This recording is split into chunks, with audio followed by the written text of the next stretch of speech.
Halo penghuni planet cinta dimanapun kalian berada, saya doakan semoga selalu diberikan kesehatan dan dilimpahkan rezekinya. Amin. Di video kali ini saya akan merangkum sebuah film yang dibintangi oleh Teteh Nicole Kidman dan Akang Antonio Banderas. Film ini mengisahkan tentang seorang CEO wanita sukses dan kaya raya. Kehidupan keluarganya pun begitu sempurna hingga ia pun menjadi panutan banyak wanita. Namun di balik kesempurnaannya itu, tersimpan fantasi liar yang telah lama ia pendam. Sebagai pengingat bahwa film ini mengandung beberapa unsur dewasa yang mungkin sedikit menjijikan dan tak nyaman untuk ditonton. Jadi bagi yang tidak suka bisa langsung skip videonya. Namun bagi yang masih penasaran dan ingin tetap menonton, langsung saja like, subscribe, dan aktifkan juga lonceng notifikasinya. Ya tanpa banyak cincang keling lagi, siapkan posisi, jauhi keramaian, hindari godaan mantan, dan kisah pun dimulai. Kisah dibuka dengan sepasang suami istri yang sedang intens bercumbu, di mana keduanya seakan merasakan kepuasan yang tak bisa diungkapkan. Namun di balik semua itu, ternyata sang istri memiliki fantasi aneh yang selama ini ia pendam.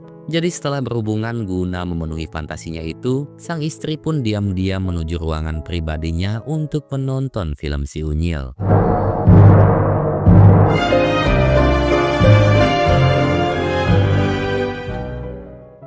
Ternyata sang istri ini adalah CEO di salah satu perusahaan robotik dan ia bernama Romi. Selain dikenal sebagai pribadi yang cerdas, elegan, dan banyak menginspirasi wanita, Romi juga merupakan sosok ibu yang penuh perhatian bagi kedua anaknya, yaitu Nora dan Isabel. Sedangkan suami Romi adalah sutradara kenamaan bernama Jacob. Di suatu pagi saat Romi sedang berjalan menuju kantor, ia melihat seekor anjing yang terlepas dari ikatan dan mulai menyerang pejalan kaki. Namun saat anjing itu akan menyerang Romi, seorang pemuda pun tiba-tiba muncul dan mampu menjinakkan anjing tersebut. Entah mengapa, di momen itu pandangan Romi pun terus tertuju pada sang pemuda. Seakan Romi terbuai akan sensasi yang sangat ia nikmati.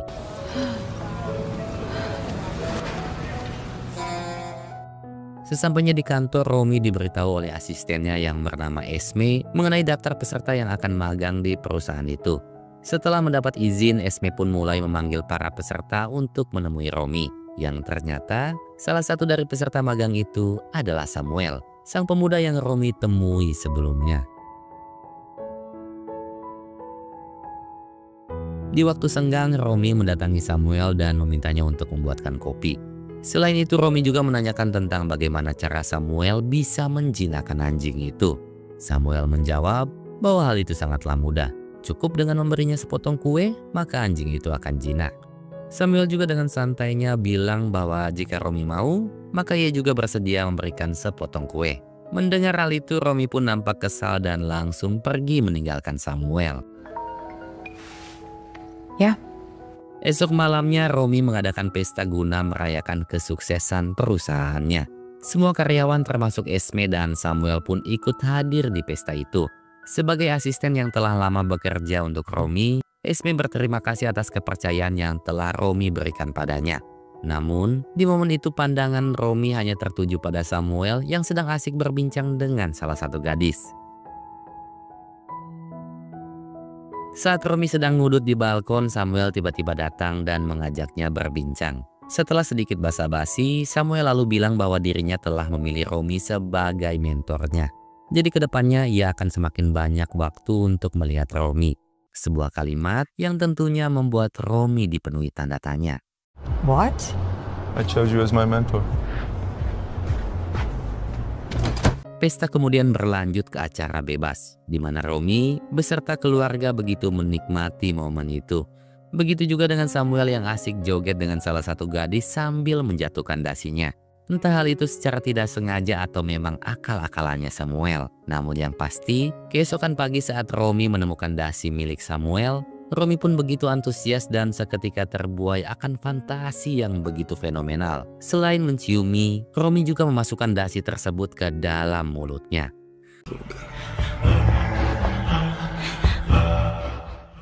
Kini Romi telah terobsesi pada Samuel. Bahkan Romi mulai melakukan berbagai perawatan demi bisa terlihat cantik, seperti menyuntik wajah dan berbagai perawatan kulit lainnya. Sampai-sampai Isabel pun mempertanyakan sekaligus mengolok-olok penampilan sang ibu yang nampak begitu aneh. Enough.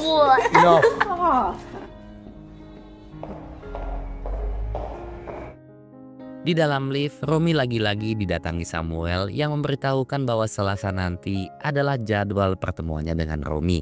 Sebenarnya Esmila yang telah mengatur jadwal pertemuan itu, sehingga Romi sama sekali tak tahu akan hal tersebut. Meski begitu, Romi tentunya sangat senang. Namun di hadapan Samuel, Romi mencoba tetap bersikap jaim.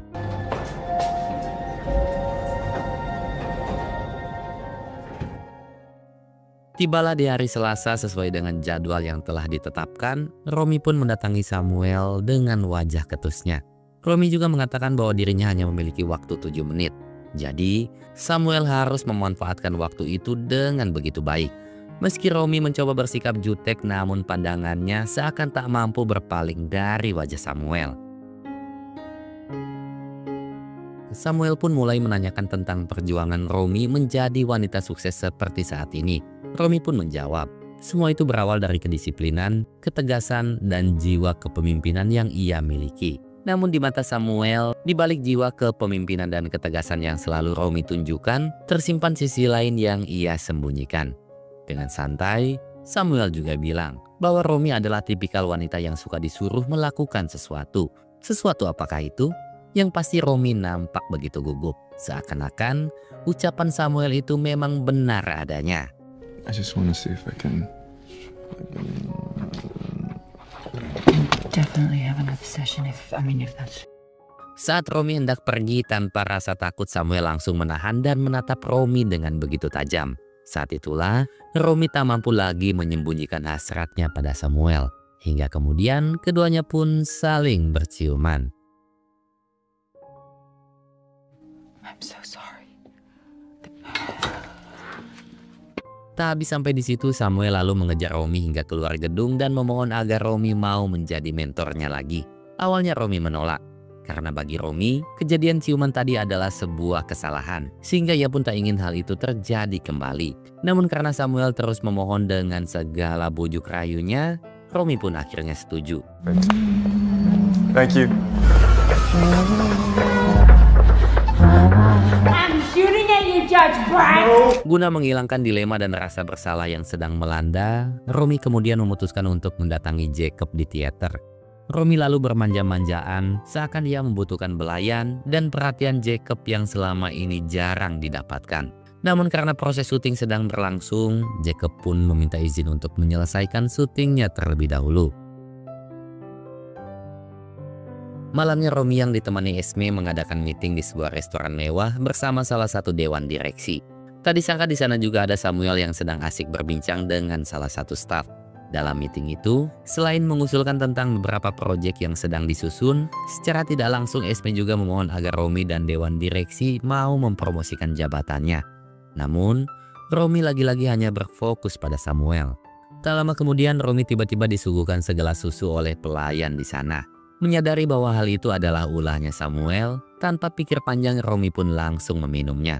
Selesai meeting, Samuel pun sengaja mendekati Romi sambil berbisik, "Kau memang gadis yang baik." Good girl. Kalimat itu sontak menenggelamkan Romi dalam belenggu hasrat yang kian memuncak. Esok malamnya, Romi menghadiri acara premier teaternya Jacob. Setelah menyapa Jacob dan semua kru yang ada, Romi di situ malah langsung pamit dengan alasan masih ada pekerjaan yang harus diselesaikan. Namun faktanya, Romi ini berencana mendatangi Samuel yang sebelumnya telah menuliskan pesan di meja kerjanya, di mana Samuel telah menunggu Romi di salah satu hotel.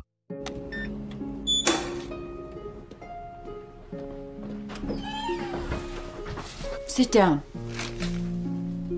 Sesampainya di sana, Romi pun langsung menegaskan bahwa tindakan mereka ini adalah sebuah kesalahan, sehingga Romi meminta Samuel untuk tak mengganggu kehidupannya lagi.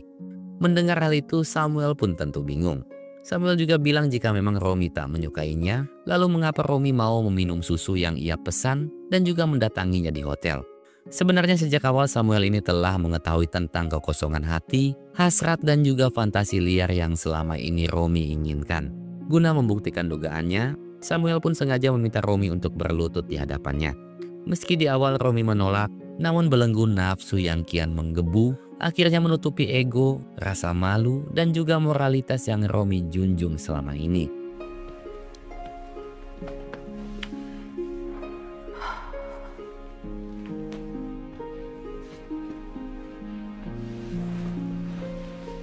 Saat itulah terungkap bahwa Romy ini memiliki fantasi liar yang disebut dengan BDSM. Dan hal itulah yang selama ini tak bisa Jacob penuhi. Di sela-sela kesibukan mengurus perusahaan dan rumah tangganya, Romy selalu memiliki waktu untuk bercumbu dengan Samuel. Semakin hari, hubungan terlarang keduanya pun berjalan semakin intens. Bahkan di suatu waktu Samuel nekat mendatangi kediaman Romy dengan alasan ingin mengembalikan laptopnya Romy yang ketinggalan. Like that. He used to write these beautiful poems. Hey! Karena sikap dan kepribadian yang ditunjukkan oleh Samuel, Jacob pun sangat senang dan mengajak Samuel untuk hiking bersama keluarganya. Saat Jacob dan kedua buah hatinya sedang asik bermain, Romy lalu mengajak Samuel untuk berbincang di dalam mobil. Romy lalu mengingatkan bahwa baginya keluarga adalah hal terpenting. Jadi Romy mohon agar Samuel tak lagi datang ke kediamannya. Selain itu, Romy juga bilang bahwa mulai saat ini mereka tak boleh lagi bertemu di luar jam kerja. Samuel pun seketika dilanda kekecewaan. Selama ini Samuel menyangka jika Romy benar-benar tulus mencintainya. Namun, Romy yang tak ingin menggadaikan keharmonisan rumah tangga hanya demi fantasi semata, dengan berat hati mengatakan bahwa semua ini hanyalah tentang saling memuaskan. Sehingga Romy memohon agar Samuel tetap menjaga profesionalitasnya. I don't want to feel like this. Why are you making me like this? It's confusing. Yeah. Yeah, but we have to keep it professional. What the fuck does that mean? Kecewa dengan perlakuan Romy, Samuel pun mulai menunjukkan sikap acuh dan selalu menghindar ketika Romy mencoba mendatanginya. Romy yang sebelumnya bersikap tenang, kali ini dibuat gelisah dengan perubahan sikap Samuel. Sehingga di waktu senggang, Romy pun mendatangi Samuel guna menanyakan tentang perubahan sikapnya itu. Tanpa basa-basi Samuel bilang bahwa dirinya berniat mengajukan permohonan untuk pindah ke divisi lain. Tindakan Samuel itu tentunya akan menimbulkan kecurigaan, dan jika perusahaan mengetahui hubungan keduanya, maka bukan tak mungkin Romy bisa dipecat. Meski Romy di situ terus memohon, namun Samuel yang sudah terlanjur sakit hati, nampak tak peduli dan langsung pergi begitu saja. Wait! Akibat hal itu Romy pun mulai dilanda kekalutan, emosi, dan juga ketakutan akan kehilangan jabatannya. Hal itu tentunya membuat Romy sangat-sangat tertekan. Bahkan saat Jacob mengajaknya berhubungan, si Romy ini malah emosi dan keceplosan berkata bahwa selama ini Jacob tak pernah bisa memuaskannya.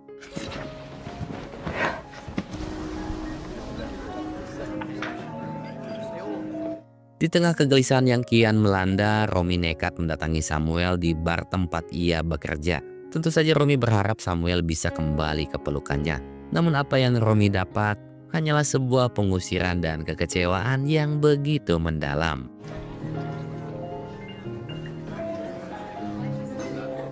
Meski kecewa akan ucapan Romy semalam, esok paginya Jacob tetap tenang dan mencoba menanyakannya pada Romy. Romy di situ sempat memberi isyarat pada Jacob bahwa dirinya itu bukanlah wanita normal seperti yang Jacob lihat selama ini. Namun Jacob yang tak peka malah menganggap jika ucapan Romy itu hanyalah luapan dari tekanan yang sedang ia hadapi. Saat itu juga Romy pun bergegas menunggu Samuel di ruang kerjanya. Jika sebelumnya Romy lah yang memegang kendali, kali ini semuanya nampak berubah 180 derajat. Di mana Samuel memperlakukan Romy layaknya peserta magang yang sedang diajari oleh mentornya. Melihat betapa gugupnya Romy, Samuel lalu menawarkannya sebuah kesepakatan. Samuel janji akan tetap berada di divisinya, asalkan Romy mau melanjutkan hubungan dengannya. Selain itu, Romy juga harus melakukan apapun yang Samuel perintahkan. Karena tak punya pilihan, Romy pun terpaksa menyetujuinya. To go talk to someone, ask to be No, transferred. wait. Oh, I need to just. Okay. I'll do whatever you tell me to do. Sesuai dengan kesepakatan, malamnya Romy berpenampilan seelegan mungkin dan mendatangi Samuel di salah satu hotel mewah. Di sana keduanya pun mulai melakukan berbagai adegan yang sangat mewadidaukan. Seperti Romy yang diminta bertingkah seperti anjing, begitu juga Samuel yang diminta melakukan tarian hot. yang pada intinya keduanya melakukan berbagai hal demi bisa saling memuaskan.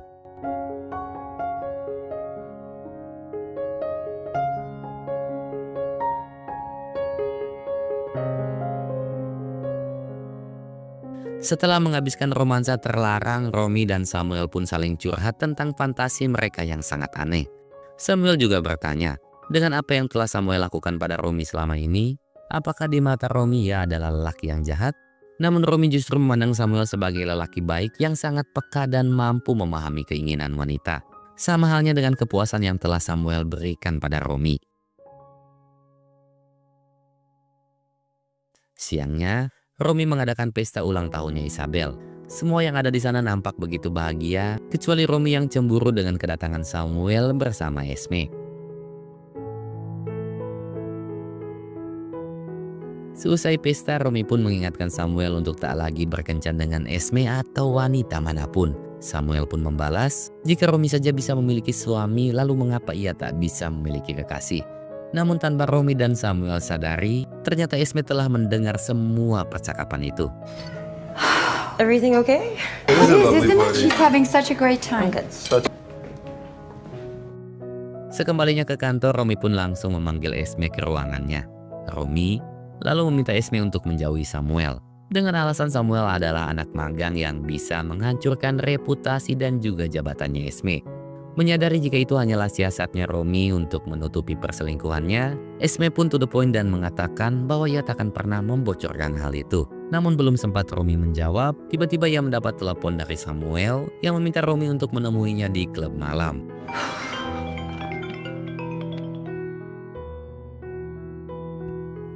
Di tengah perjalanan tak lupa Romy pun menelepon Jacob. Romy beralasan bahwa malam itu ia harus lembur sehingga kemungkinan dirinya akan pulang tengah malam. Setibanya di klub malam, Romy pun bertingkah layaknya gadis muda yang dipenuhi gairah. Seolah-olah ia melupakan status dan moralitas yang selama ini ia junjung.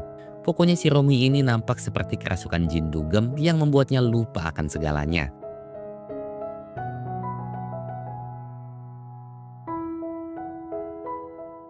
Setelah menghabiskan malam yang dipenuhi maksiat, Romy pun akhirnya pulang dengan kondisi setengah abok. Romy lalu dikejutkan dengan Isabel yang nyatanya sudah sedari tadi menunggunya. Meski menyadari jika ada yang salah dengan ibunya, namun Isabel mencoba tetap tersenyum.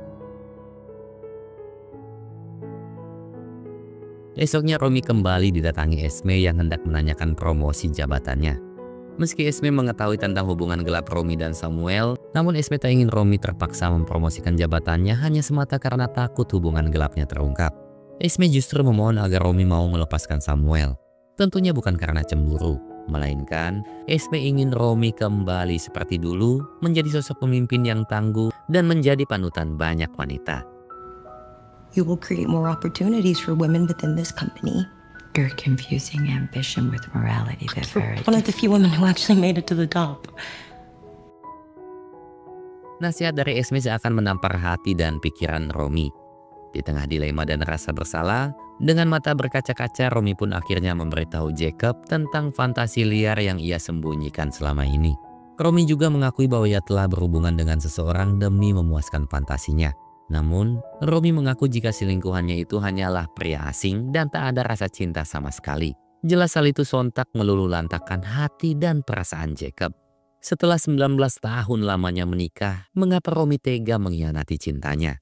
Seharusnya Romy bisa lebih bijak dan membahas tentang fantasinya itu, ketimbang mempertaruhkan rumah tangga demi nafsu semata. Muak dengan apa yang telah dilakukan Romy, Jacob pun langsung mengusir Romy dari kediamannya. It's just a man. It's just. You're in love with him? No, I'm not. I don't even know what his name is. Out! Now! Malam itu juga Romy pun memutuskan untuk pindah ke villa miliknya. Di tengah lamunan akan kehancuran rumah tangga, Romy kembali dihadapkan pada sebuah problema, di mana Samuel ternyata ada di sana dan sedang asik mandi di kolam. Romy lalu mendatangi Samuel dan memintanya untuk pergi. Namun belenggu nafsu yang telah mengikat jiwa kembali membuat Romy tenggelam dalam romansa gelap. Saat Romy dan Samuel sedang saling mencurahkan isi hati, keduanya tiba-tiba dibuat panik dengan kedatangan Jacob. Sebagai suami tentunya Jacob sangat kecewa. Apalagi saat mengetahui jika selingkuhan Romy adalah Samuel yang merupakan peserta magang di perusahaannya. Hingga kemudian perkelahian pun terjadi.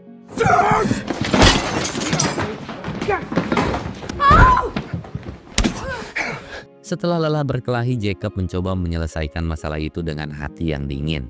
Jacob lalu bertanya, mengapa Samuel mau melakukan apa yang Romy inginkan? Karena bagi Jacob, fantasi liar yang Romy ungkapkan hanyalah akal-akalan Romy untuk bisa memanfaatkan Samuel. Namun Samuel menjawab bahwa fantasi Romy itu memang benar adanya. Hanya saja, Jacob yang tak mau peduli. Mendengar hal itu, hati Jacob pun seketika hancur. Sampai-sampai Jacob dilanda kepanikan yang membuatnya kesulitan untuk bernafas. What's happening? You can't breathe? Take some more. You're having a panic attack. You gotta... Menyadari akan kesalahan yang telah dibuat, Samuel pun akhirnya memutuskan pergi dari kehidupan Romy. Sejak saat itu Romy pun selalu dinaungi kehampaan, di mana Romy hanya bisa menghabiskan semua waktunya dengan termenung di villa. Berbanding terbalik dengan Esme yang kini telah mendapatkan promosi jabatan menjadi leader coordination. Meski begitu, di setiap kesempatan, Esme tak lupa untuk selalu menyanjung Romy. Di tengah lamunan, Romy tiba-tiba didatangi oleh Isabel. Dengan mata berkaca-kaca, Isabel memohon agar sang ibu mau pulang kembali ke rumah dan menjalani kehidupannya seperti dulu. Isabel juga bilang, tak peduli sebesar apapun kesalahan Romy, Isabel, Nora dan ayahnya akan selalu mencintaimu. Untuk itu pulanglah bersamaku dan tetaplah menjadi ibu bagiku dan juga bagi adikku. You have to come home. Please come home. Ucapan Isabel itu seketika membaluti luka di hati Romy. Hingga pada akhirnya, Romy, Jacob dan kedua anaknya pun menjalani kehidupan bahagia seperti dulu. Dan tiba-tiba, film pun selesai. Hikmah yang bisa kita ambil dalam film ini adalah, sesuai dengan pepatah kuno mengatakan bahwa kesetiaan dan kejujuran adalah hal terpenting dalam sebuah hubungan. Sekian recap alur filmnya dan mohon maaf apabila ada salah kata dalam penyampaian. Bagi kalian yang ingin request film romantis lainnya langsung saja tulis di kolom komen. Terima kasih buat kalian yang sudah meluangkan waktu untuk menonton video ini. Saya Joni pamit pulang, wassalam dan sampai jumpa lagi. Bye-bye.